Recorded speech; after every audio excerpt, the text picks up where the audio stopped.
কথায় আছে শখের জিনিসের দাম লাখ টাকা। সবসময় যে ইচ্ছা থাকলেই উপায় হয় এমনটা না।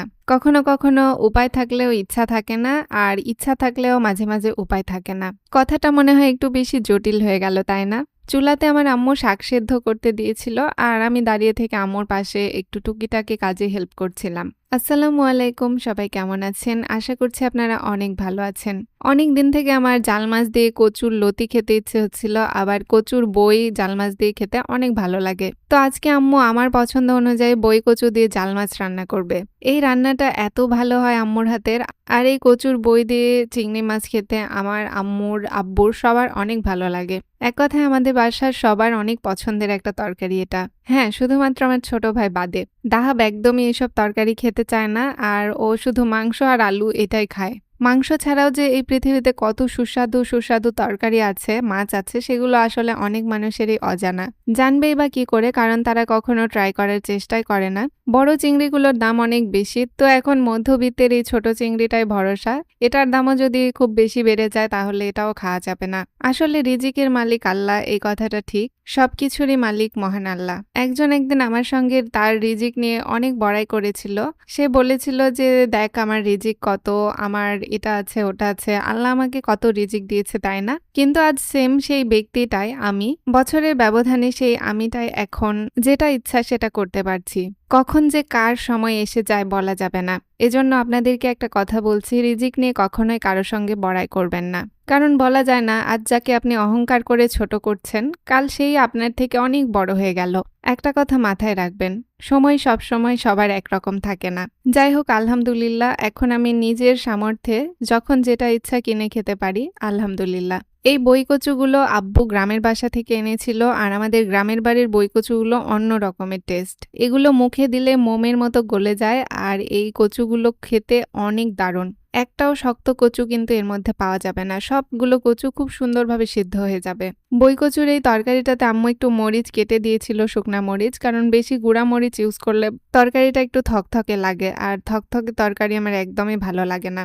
অল্প মশলায় রান্না করা তরকারিগুলো খুব বেশি মজা হয়। আজকে কচুর বই আর জাল মাছের এই তরকারিটা থেকে যে কি সুন্দর স্মেল আসছিল, আমি আপনাদেরকে বলে বোঝাতে পারবো না, এত মজার স্মেল। যাই হোক, আমাদের এই তরকারিটা রান্না করার শেষে আম্মু এখানে রসুন কুচি দিল, আর দিয়ে দিল একটু তেল। রসুনগুলো পুড়ে গেলে এর মধ্যে পেঁয়াজ আর মরিচ দেওয়া হবে, তারপরে আমরা একটু শাক ভাজি করব। আজকে সবুজ ক্ষুরার শাক আনা হয়েছে, একদম টাটকা শাক, সেই শাকগুলোই ভাজা হবে। আমার প্রতিদিনের খাবারে যে আইটেমই থাক না কেন, আমাদের তো 2-3টা তরকারি হয়ই প্রায়, তো সেই খাবারগুলোর মধ্যে শাকের একটা আইটেম থাকতেই হবে। আমি একটু হেলদি ফুড খাওয়ার চেষ্টা করি, আর হেলদি ফুড খাওয়া আসলেই শরীরের জন্য অনেক উপকারী এবং দরকারি।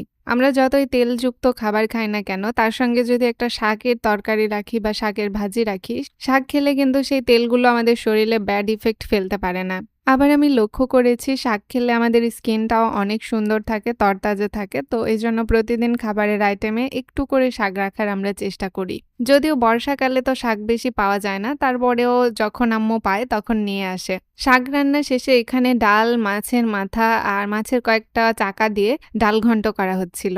এইরকম বৃষ্টির দিনে এই ডাল ঘন্টগুলো খেতে যে কি মজা লাগে, এটা বলে বোঝানো যাবে না, খুব ভালো লাগে। আজকে এটা পাঙ্গাস মাছ আম্মু ডালঘাটি করছে, আর এর সঙ্গে কয়েকটা ডিমও ভেঙে দেওয়া হবে। মাছ ডিম একসঙ্গে একটা কম্বিনেশন, খুব ভালো একটা তরকারি।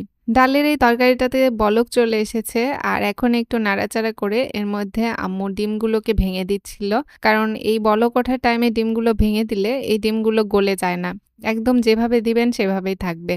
এই টাইমে ডিম ভেঙে দিলে ডিমগুলো জমাট বেঁধে যাবে এবং গোল হয়েই থাকবে। ডাল, ডিম আর মাছ খুবই পুষ্টিকর একটা খাবার, এবং আমাদের বাসায় খুব হেলদি খাবারই প্রতিদিন রান্না করা হয়। আম্মু যতটুকু পারে আলহামদুলিল্লাহ ভালো রান্না করার চেষ্টা করে। একটা প্রশংসা না করলেই না, আমার আম্মুর হাতের রান্না অনেক মজা। আপনাদেরকে না খাওয়ালে বুঝবেন না যে কতটা মজা হয় আমার আম্মুর হাতের তরকারি। যদিও বা প্রতিটা মায়েদের হাতের তরকারি অনেক টেস্টি। দেখতে দেখতে আমাদের রান্না বাড়া শেষ, আর আমরা দুপুরের খাবার খেতে বসেছি। এই যে ডাল ঘন্ট, মানে ডিমও দেওয়া হয়েছিল, সেই ডাল ঘন্টটা রান্না করা কমপ্লিট। এটা বেশ মজা হয়েছিল। মাছ, ডাল, ডিম একসঙ্গে খেতে অনেক ভালো লাগবে। আর এই যে আমাদের শাক ভাজি আছে, সবুজ শাকের ভাজি, এটা ছোট ভাইয়ের জন্য আম্মু একটু তরকারি কষানোর থেকে তুলে রেখেছে ওর খাওয়ার জন্য। আর এই যে আমাদের সেই পছন্দের তরকারিটা কচু দিয়ে জাল মাছের চচ্চড়ি। চচ্চড়ি বললে ভুল হবে, রসা একটু। অল্প, অল্প একটু রস রাখা হয়েছিল। অনেক দুপুর হয়ে যাওয়াতে আব্বুর তো অনেক ক্ষুধা পেয়েছিল। আব্বুকে ফার্স্টে দেয়া হলো আর তারপরে আমি আর আম্মু নিয়ে নিলাম শাক। শাক ভাজিটা খেতে বেশ ভালো লাগে। আর ১ পিস ডিম আর মাছগুলোও নিয়ে নিলাম। আলহামদুলিল্লাহ খুব ভালো লাগছে খেতে। ডাল ঘন্টটা অলওয়েজ আম্মুর হাতে অনেক ভালো হয়। আর আজকেও সেই রকমের টেস্ট হয়েছিল ডালের ঘন্ট।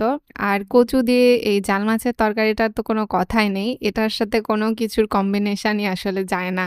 এই তরকারিটা একদম ভিন্ন স্বাদের এবং অনেক টেস্টি, অনেক। কয়েক বছর আগে আমি আমার একটা বান্ধবীর বাসায় হয়তোবা কচু দিয়ে জাল মাছ দিয়ে খেয়েছিলাম। ওই টেস্টটা আমার কাছে অন্যরকম লেগেছিল। আম্মুর হাতেরটা এক রকমের টেস্ট, কিন্তু ওই টেস্টটা আরেক রকমের একটা টেস্ট। আসলে প্রত্যেকের হাতে এক রকমের জাদু থাকে। তো একেকজনের রান্না একেক রকমের টেস্ট। আজকেও খেতে গিয়ে সেম ওই রান্নাটার কথা মনে হচ্ছিল। আমার আম্মু বলছিল ২ টা রান্না যদি পাশাপাশি রাখতে হয় তাহলে কত নাম্বার দিবি? আমি বললাম ২ টাতেই ১০ এ ১০ দিব। কারণ ২ টা রান্নাই একদম অন্য রকমের এবং অন্য লেভেলের টেস্ট ছিল। ডাল ঘন্টটাও কম ভালো হয়নি। যদি জাল মাছের তরকারিটা না থাকতো তাহলে ডাল ঘন্টটা অনেক ভালো লাগতো। মধ্যবিত্ত জীবনে আল্লাহ যতটুকু রিজিক দিয়েছেন ততটুকুই খেতে পারছি এবং আমার জন্য যতটুকু রিজিক বরাদ্দ আছে আমি কিন্তু ততটুকুই পাবো, এর থেকে বেশিও না কমও না। তারপরেও আমি সব অবস্থার জন্যই আল্লাহর কাছে আলহামদুলিল্লাহ বলি। কেননা আল্লাহর কাছে শুকরিয়া করতেই হবে। আল্লাহ যতটুকুই দিয়েছেন, যা কিছু দিয়েছেন সে কারণে আলহামদুলিল্লাহ। রেন্ডম বৃষ্টি হওয়াতে একদম বোরিং লাগছে আর বাইরে যাওয়ার মতো তো একদম পজিশন নেই। গতকাল বাইরে গিয়েছিলাম। বাইরে যাওয়ার পরে আর মনে হচ্ছে না যে কখনো বাইরে যাব। ১ হাঁটু পানি খুঁজে আসলে বাইরে যাওয়ার মতো মন মানসিকতা আমার আর নেই। আর এখন বাইরে যেতে ভয়ও লাগে কারণ অনেক কুকুর হয়েছে আশেপাশে। কখন যে কামড়ায় আসলেই বলা যায় না। আপনারাও সাবধানে থাকবেন। তো আজকের ব্লগটা এখানেই শেষ করছি।